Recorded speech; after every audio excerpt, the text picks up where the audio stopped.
From LPM, Louisville Public Media.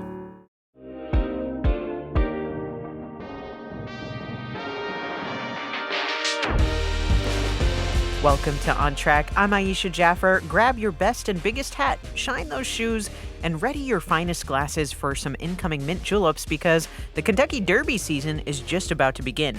And even though thunder won't be rolling over Louisville this year, there's still plenty to do. Whether you're a die-hard racing fan or just here for the fashion, food, and fabulous parties, we are diving into a preview of all of what's to come, old and new, with two guests in the know. Darren Rogers is the Senior Director of Communications and Media Services at Churchill Downs, home of the Kentucky Derby. He oversees media relations and public image for the historic racetrack, managing key aspects of Derby Week and other major events. Darren, thanks for joining us. Pleasure to be here.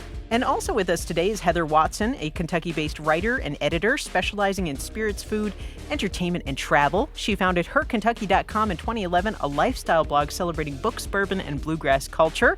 Heather holds degrees from Transylvania University and the University of Kentucky, and her first book, The Women of Kentucky Bourbon, is set for release in 2027. Heather, thanks for being here. Thank you. So, Darren, I'm going to start with you. When would you say Derby season officially begins? Oh, it's already here. Oh, my goodness. Those of us at the track, we're preparing, to host, 150,000 people on Derby Day. Really, it's a year-round lead up for our team. We take great pride in putting together all the logistics and making sure everything goes as smooth as possible. Within the town, I've always said you start to feel that vibe for the Derby right after that Final Four is played on like the first Monday in April. So the month of April is key, and then obviously when the Derby Festival kicks off their whirlwind couple of weeks of events, it's a tremendous lead up. Heather, I see you nodding. Do you agree? Yeah. For me, it's usually the first Derby-themed press conference, which has already been held, which was the unveiling of the Woodford Reserve bottle, is usually what I consider the kickoff for the media season. I love that. And Darren, you were just talking about sort of the energy. What would you describe the energy in Louisville as we get closer to Derby? Does it gradually build up, or is there a moment when it just like shifts into Derby mode? I think it gradually builds up, but there's always, tremendous excitement. I mean, I have people, asking me now, what kind of Derby hat should I wear? Or have you bought your Derby outfit? I always hear that with the women, especially. Yep. That they're going shopping. I'm also asked, there's some people that can't get to Derby in Oaks. What other days should we come out? Is it opening night? Is it 5-0 Tuesday? We have a new Wednesday and then Thurby. So the whole week is themed. And I think a large part of our community takes part at least in one little bit of that. And then you have Dawn at the Downs. Dawn at the Downs is great, where the horses, are training in the morning, from 6 to 10 a.m. There's a special window from 7:15 to 7:30 where the Derby and Oaks horses come out. That's free of charge for the community to come out, watch the Derby horses train up close in person. That's a special time for many folks in our community as well. Are people drinking coffee at that moment? You can have coffee. Oh yeah, we've got some breakfast sandwiches. But yes, coffee is the coffee, not bourbon, Heather. A little too early. A little too early. Well, actually, before we move from that, I did want to ask you about it, and you kind of went through it a little bit fast. But could you break down the week of Derby and that new day, or anything else new on the track this week? Well, we always launch. Saturday, April the 26th. Is always, that's opening night, but it's always the 1 week out from the Kentucky Derby is when we start, the first of which will be 70-plus racing days at Churchill Downs over the course of the year. Opening night, first race is at 5 o'clock in the evening. This year's theme is a salute to the Roaring Twenties and the legacy of the Great Gatsby. So we're encouraging people to dress up in their finest Roaring Twenties. There'll be a fashion contest. There's other elements. We have someone from the Broadway production of Great Gatsby, who's a Louisville native. She's been the understudy. She's going to do a special performance on the pagoda between races, singing some songs. So it's always a fun, festive way to kick off the week. Sunday and Monday we do not race. We're all recovering from opening night and putting the finishing touches on the Downs. But we do have Dawn at the Downs, where you have the dining. up in the Millionaires Row and the Steaks Room, where people can sit down, have a nice breakfast. That's a tremendous tradition that's gone on for years. Now we get to Tuesday, and it's one of my favorites. We just started this a couple of years ago. We realized, the Kentucky Derby has grown to be this massive, global, international event that's on the bucket list for many. And, pricing always, is dictated by demand. So there are people in our community now that can't necessarily afford tickets on Derby Day. 5-0 Tuesday, obviously it's a nod with the area code to our community. General admission is just $5. You get the same Derby Week vibe all throughout Derby Week. There is a vibe at the Downs that's unlike any other. It feels just like Derby. You'll see the Derby horses school in the paddock between races. Basically what schooling is, it's an education in advance of them running in their big races. They'll make a trip to the saddling paddock beforehand with the other horses that are going to race that day, and they're viewed by the public, and it's a great way to see the horses up close in person. This year's 5-0 Tuesday theme is a nod to the Ali Center and Muhammad Ali. They're celebrating their 20th anniversary, believe it or not, this November. So we're going to have some fun things related to the Ali Center, along with, I think there's going to be some youth boxing demonstrations and that type of stuff. The new to this week, we've rebranded Wednesday to Wednesday. And who's going to win? It's our local area nonprofits. We've partnered with 50 different nonprofits within the Kentuckiana region, where we have reached out to those nonprofits.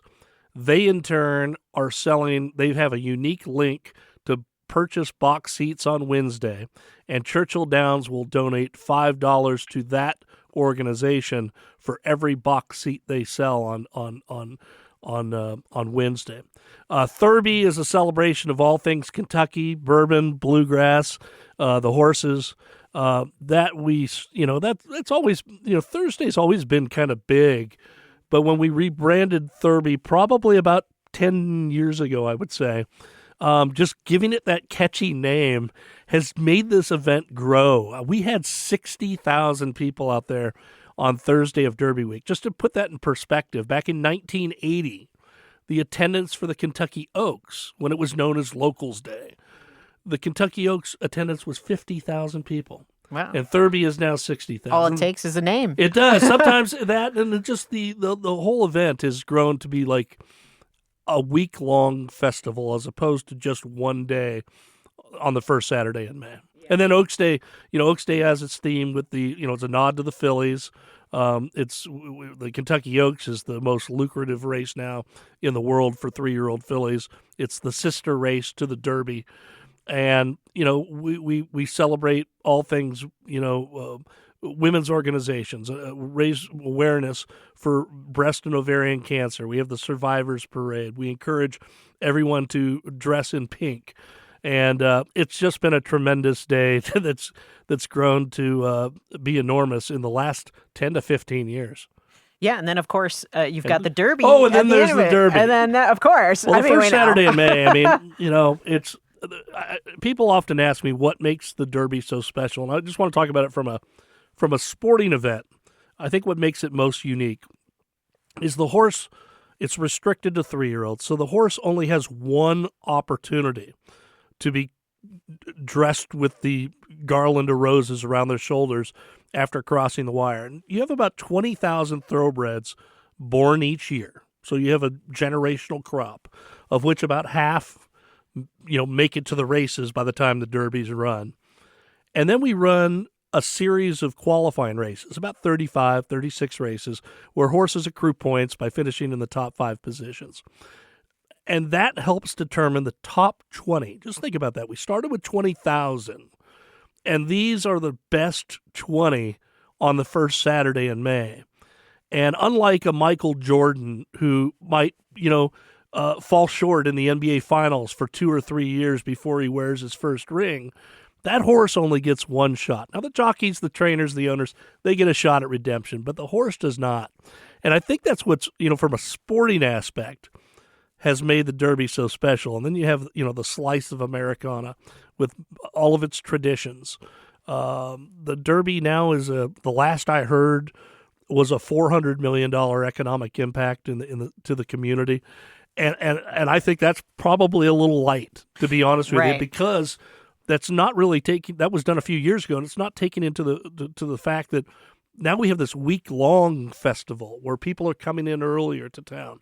Right. So, look, Derby is it's a very special event. I know to so many people in this community, it's a part of the fabric of the community. And it goes beyond that week. And I want to turn to you, Heather, about that. From a lifestyle perspective, what are some of the events leading up to Derby, the must-do experiences that both locals and visitors should look into?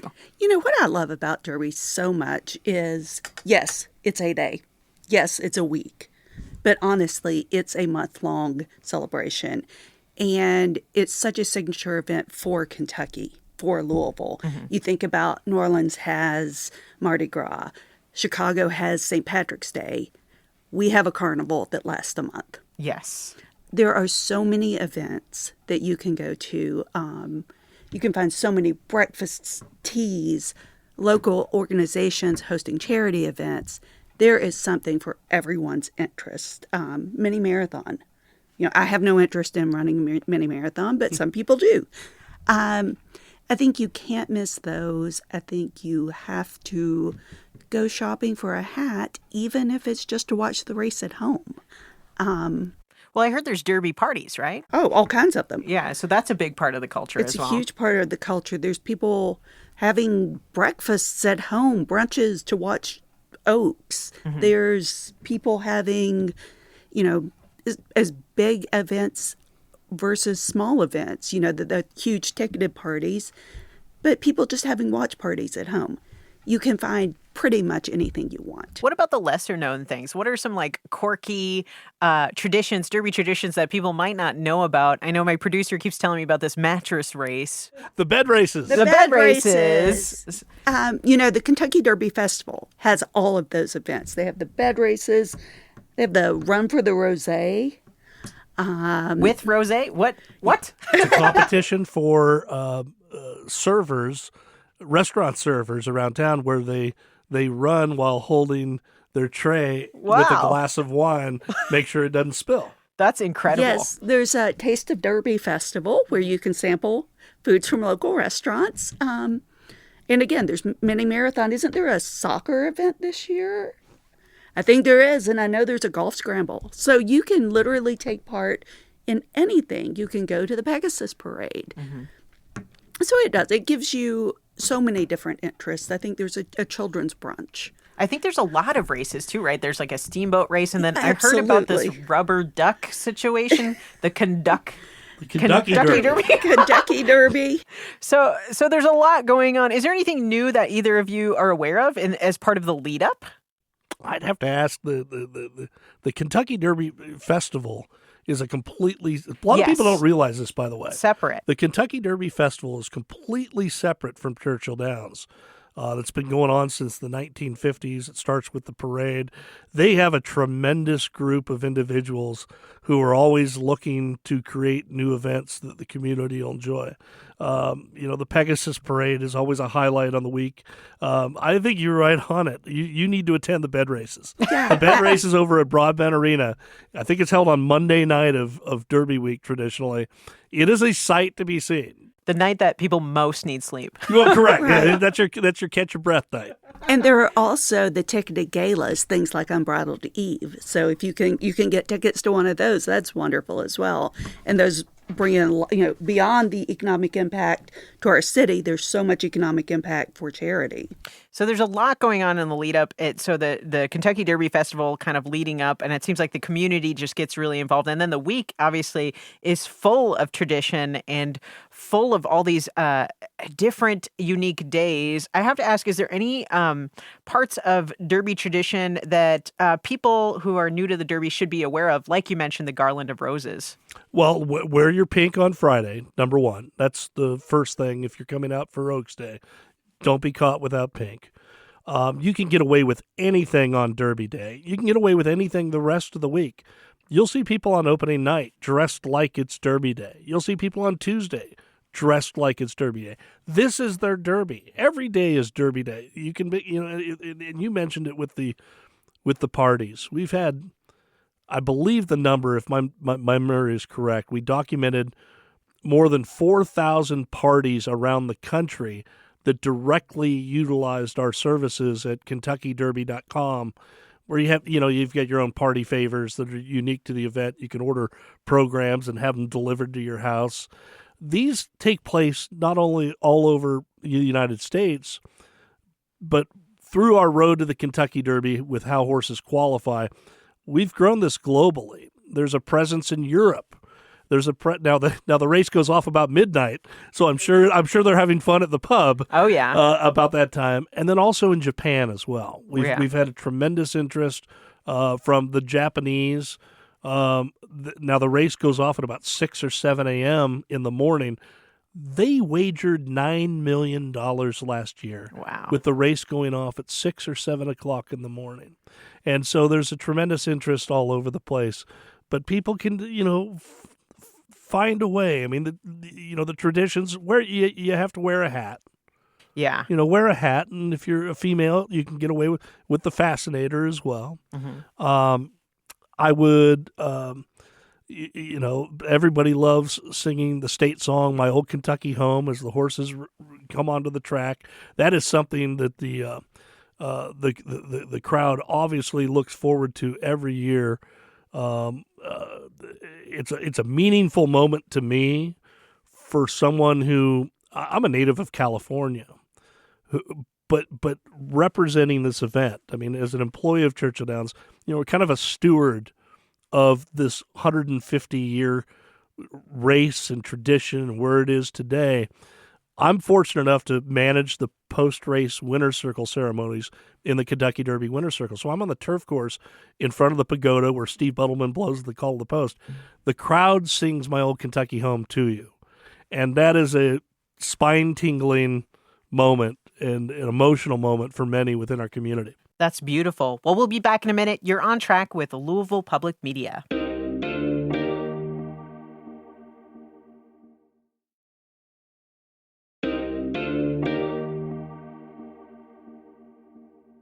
Welcome back to On Track. I'm Aisha Jaffer, and we are talking about the upcoming Derby season, what to expect, how to prepare, and all the excitement leading up to the Derby with Darren Rogers, the Senior Director of Communications and Media Services at Churchill Downs, and Heather Watson, the founder of the lifestyle blog HerKentucky.com.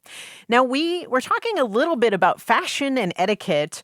Heather, as a first-time Derby attendee myself included, what should someone be wearing at these events? And beyond style, what are some key etiquette tips or traditions or even like new things people should embrace getting into the Derby experience? I always say that everyone focuses on the hat, but the most important thing you can do is figure out what shoes you're wearing. Because if you think about it, gates open 9 a.m., still running races at 8:30 p.m., you're going to be in line to get in the gates. You're going to be standing up. You need to really take a look at what shoes you're going to wear. Comfortability. Make sure that you're not going to have straps that rub. Have Band-Aids in your purse. Just make sure that you're doing something that you can be comfortable. I've never seen more fashionable flip-flops. That's right. and that's a veteran. If you've seen somebody in flip-flops, maybe even sneakers, it's a pro. Move. That's exactly right. Something that I always say about hats is very important to make sure, of course, you want to make a statement with your hat, but you also want your hat to not be your entire personality for the day. Mm-hmm. Make sure your hat's not going to poke the person sitting beside you because they're not going to like that. Make sure that the brim doesn't come down over your eyes because you're just going to be sitting there miserable all day. I like a fascinator or a hatinator just because I don't have to fight with it all day. Other people love a big chapeau. I think that comes down to personal preference and what you're comfortable with all day. You never know what the weather in Kentucky is going to be. I literally, growing up in Kentucky, I could remember snow on Derby Day. Mm-hmm. 1989. That's exactly right. Snow on Derby Day. The Smarty Jones year, I think, was the year that it was like a torrential downpour. 2004. That's right. Well, the year Justify won in 2018, we had a record 3 inches That's of rain. right. That was a rainy one, too. So Be prepared. be prepared. Have a little plastic poncho with you. You're going to get muddy some years. You're going to get sunburned. But, beyond that, have fun. I would be careful about things that you can't sit down and get back up in. Right. Or you're going to be pulling at. I always imagine those hats, too, that, does that obstruct people's views? Like, do you have to live under the hat? That's exactly what I'm always right. thinking. But beyond that, something that is so great about Louisville is you can walk in any place from a high-end department store to Kroger and find a hat. Mm-hmm. And you can find dresses at any price point. You can find ties at any price point. You can express yourself for wherever you're going to sit and whatever you want to do. And it doesn't have to be custom unless you want it to be. And that's wonderful, too. I love that. Well, I would be remiss if I didn't ask you about this as well, because bourbon and the Derby, I feel like, go hand in hand. And the mint julep is the star of Derby drinks, and it's my personal favorite. What are some other bourbon cocktails we should be aware of and unique ways people can enjoy Kentucky bourbon during Derby season? They also have the Woodford Spire at the track, and that's quite a good one. My favorite. That's so good. It's sort of citrusy. What is it? What is in it? I believe it has, if my memory is correct, it has cranberry and lemonade. And lemonade. With the bourbon. Ooh, it's a refreshing. great combination. Very Absolutely. refreshing. It's very refreshing. It's a little dangerous because it goes down easily. It's good. You have to have Louisville's signature cocktail of an old fashioned, which is just, so classic, so wonderful, as long as it's made properly. Those are always great. I think, bourbon on the rocks. Yeah. There's nothing better. There's nothing better. And, an old fashioned, a mint julep can be so good if it's made properly. It can be not great if it's not made properly. Darren, I know Churchill Downs has been introducing new food and drink options in recent years. Is there anything new for 2025? Well, we learned that from the COVID-19 restrictions back in 2021 when we operated at a 30% capacity. We operated at a lower, and to reduce cash, transactions and people standing in line, we offered a roll-in of the ticket price, all you can eat food and beverage for the Oaks and Derby Day programs. And that was a huge hit with the folks from a convenience standpoint. We also limited general admission to the infield only. So in the old days, you used to be able to go into the infield, but also come to the first floor of the grandstand. People would try to sneak up to different areas. Oh, of course. So you have people paying high dollars for different experiences at the Downs. And with us offering the all-you-can-eat food and beverage, they have... my favorite out there is the lobster rolls. They've got lobster rolls too. Number of different items. There is a great option on KentuckyDerby.com. I believe you click the party option. They have different food recipes for. Not only will that be on the menus for the premium dining areas throughout the track, but they will. People are able to, create it themselves, cook it themselves at home for their own parties. That's wonderful. Well, okay, so there's all these exciting things leading up to the Derby. What advice can you each give for a first-time Derby goer to make their experience unforgettable? I'll start with you, Heather. I always say the more you plan ahead of time, the better it's going to be. Whether it's how you're going to get home, expect the surge pricing in ride shares. Are you taking a bus? Anything like that. The more you have taken care of ahead of time, you're going to have a better time. Something I would always suggest is don't worry with getting merchandise at the track. Order it. So then you don't have to carry it. But beyond that, go with people you like and trust.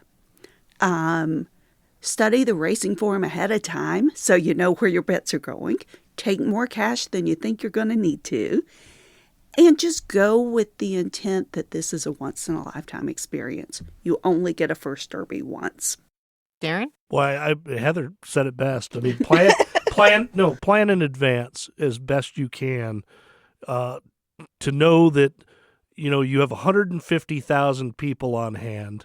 You run the Derby at about 7:02, and after they won the race, either you're going to go in line in cash, or everybody wants to make a beeline to the shuttle buses to get back over to the Kentucky Expo Center. Lines can be long.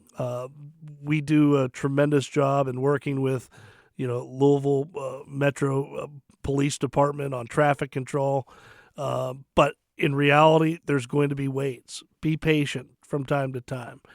Expect, if you're doing a ride share, know where the location's going to be. Again, I'll plug it again, KentuckyDerby.com. There are a number of areas there where we get closer to the event, from where to park, where you can get your ride share, maps and everything. Know as much as you can before you come into the event. And most of all, have fun. This is a reason to celebrate. And it's a reason to celebrate, not just the Derby and Churchill Downs and our community. This is a shining moment for the state of Kentucky. Well, thank you so much, Darren. Thank you so much, Heather, for being here on track. My pleasure. Thank you. So much fun. Thank you. Darren Rogers is the Senior Director of Communications and Media Services at Churchill Downs, home of the Kentucky Derby, and Heather Watson, the founder of the lifestyle blog HerKentucky.com, celebrating books, bourbon, and bluegrass culture. On Track is a production of Louisville Public Media. The On Track production team includes Michelle Tyreen Johnson, Jacob Munoz, Alex Biscardi, and Laura Ellis. If you're just tuning in and you want to hear the full show, you can find it now at LouisvilleOnTrack.org or in your favorite podcast app. And let's continue the conversation. Is there something you want to hear about? Something that matters to your Kentuckiana experience? Let us know by sending us a text or giving us a call at 502-814-TALK or send an email to ontrack@lpm.org. I'm Aisha Jaffert, and remember, when Derby season is in, we're all going to win. Until next time, you're On Track with Louisville Public Media.